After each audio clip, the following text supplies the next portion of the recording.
Hi everyone, welcome to my green closet. Today I want to do kind of an anti-haul and talk about some eco-friendly products that I don't purchase and why I don't think they're worth the hype or the money. And before we jump into it, I do want to say that these are just my opinions.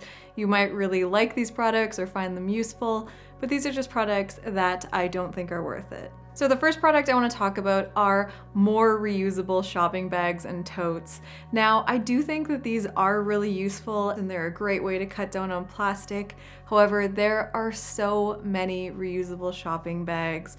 Brands usually give them away for free, and I've seen people buy new ones all the time because they really like the graphic or the print, and I just think that we don't need any more of them. The thing about these reusable bags, especially if they're made from cotton, is that they actually have a much larger environmental impact than a plastic bag. Cotton, for example, uses a lot of energy and water, and so to equal the impact of one plastic bag, a cotton bag would have to be used hundreds, some studies even say thousands of times. So these reusable shopping bags are only actually sustainable if you use them again and again and over years and not constantly get new ones. The next product I want to talk about are natural sea sponges. So those like lumpy, corally looking sponges, which are often promoted as an eco-friendly and natural alternative, and they're also quite expensive. But the issue is that sea sponges are actually threatened from over-harvesting and also from the impacts of climate change. And sea sponges play a pretty important role in the ocean ecosystem. They provide food for some animals, and because they're a threatened species, they're not really a sustainable option. Next is a lot of green cleaning products. Now, eco-friendly and natural cleaning products have a lot of issues already around greenwashing, where brands are claiming they're a lot more sustainable than they are. And also, I found a lot of them aren't really that good or that effective. A lot of them aren't really necessary. And personally, I find vinegar and baking soda and other DIY cleaning products to be a lot more effective. They're a lot cheaper. I have a video more about them, which I can link up in the cards. And I just think that you really don't need a lot of these green cleaning products that are being marketed. Next are biodegradable plastics.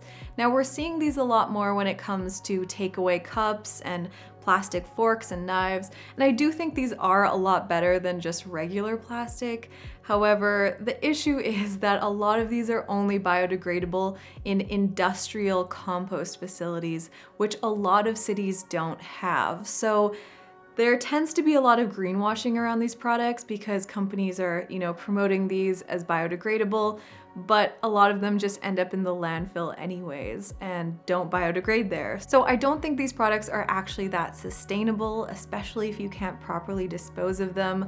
I think the best thing to do is bring your own reusables, or if you for sure need to purchase disposable products, then definitely look for something that is compostable in your own yard or in, a regular compost facility and doesn't need to go to an industrial compost facility. Next are those disposable makeup remover wipes or wet wipes, and there are a lot of brands which claim to have sustainable and natural alternatives, but it seems like there is a lot of greenwashing going on with these. I've heard that a lot of them that claim to be flushable aren't actually flushable. There are issues with the fabrics and ingredients being used, and I just think that they're not really that necessary. They're a disposable product, and I would much rather use my own cloths or reusable makeup rounds. I just don't think these are very sustainable or worth the money. Next, something that actually really bothers me are reusable bags for very specific products. So I have seen like reusable bags that are specifically for baguettes, or there's all these tiny little snack bags that are for very specific things, or bags that are exactly in the shape of a sandwich. And while I think these can be pretty cute, it goes back to what I was saying about the reusable bags earlier, where a lot of these bags need to be used a lot for them to actually be sustainable. And if it's only for a very specific product or a very specific instance, it's a lot harder to use these bags as much as they need to be used. Next are a lot of sustainable and eco-friendly leather alternatives. And this I find really sad because I'm always really excited when I see innovation around sustainable vegan leathers, and I think there is a lot of potential. However, a lot of these products actually don't do that well. So there tends to be a lot of issues with durability, or they really aren't sustainable as they claim to be.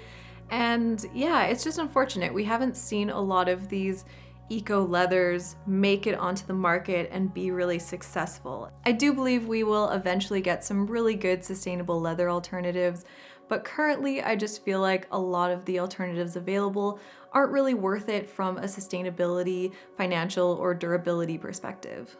Next, I want to talk about sustainable and ethically sourced diamonds. And this one really isn't worth it for me. Diamond mining already is incredibly unsustainable, and it turns out that there is a lot of smuggling and corruption in the diamond industry, so a lot of diamonds that are claiming to be ethical really aren't. Sometimes they will mix in blood diamonds with diamonds that were mined somewhere else just so they can all get certified as being ethically mined.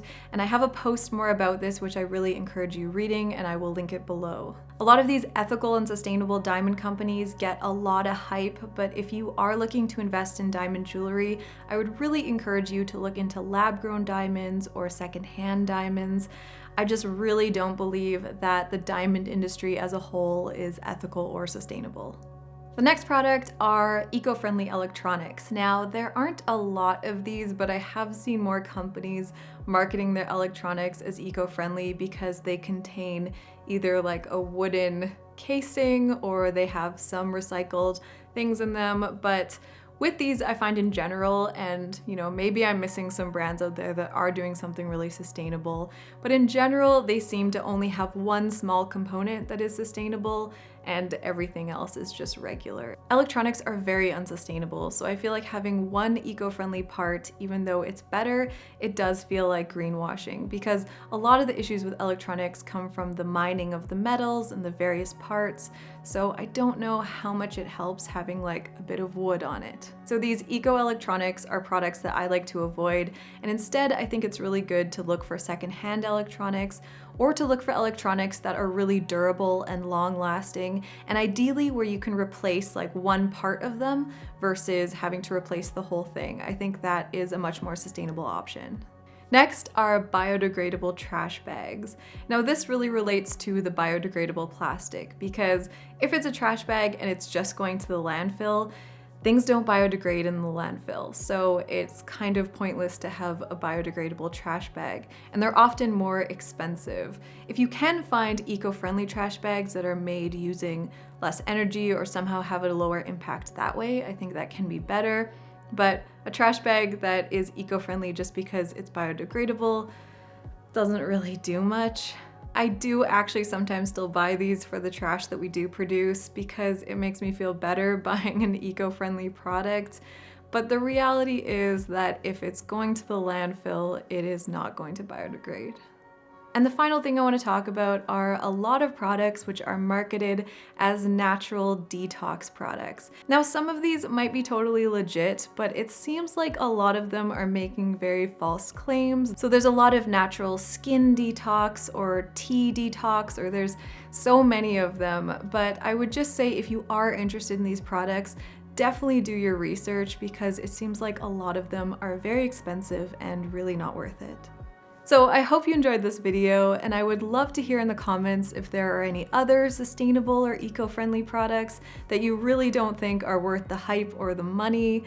Thank you for watching, and thank you so much to those of you supporting me on Patreon, and I'll see you in the next one.